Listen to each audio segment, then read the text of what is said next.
நவராத்திரியோட 2வது நாளா நாம் வழிபடக்கூடிய அம்பாள் துர்கா தேவியோட 2வது சக்தி வாய்ந்த அவதாரமான பிரம்மச்சாரிணி தேவி தான். பெண் தானே, இவளால என்ன பண்ணிவிட முடியும் அப்படின்னு நினைக்கிறவங்களுக்கு மத்தியில பெண்ணோட பலத்தையும் சக்தியையும் எடுத்துக்காட்டுற அம்பாள் தான் பிரம்மச்சாரிணி தேவி.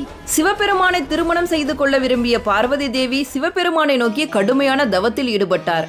இவர் திருமணம் ஆகாத நிலையில் இருப்பதனாலதான் இந்த அம்பிகைக்கு பிரம்மச்சாரிணி அப்படிங்கிற பெயர் வந்தது. 1000 வருடங்களுக்கு மேலாக சிவபெருமானை நோக்கி கடுமையான தவம் இருந்தார். தவத்தின் போது வெறும் வில்வ இலைகளையும் பழங்களை மட்டுமே சாப்பிட்டு வந்தார். ஒரு காலகட்டத்திற்கு பிறகு அந்த பழங்களையும் விடுத்து முழு தவத்தில் இறங்கினார் அம்பிகை. அம்பிகையோட தவத்தால் 3 உலகங்களும் அதிர்ந்தது.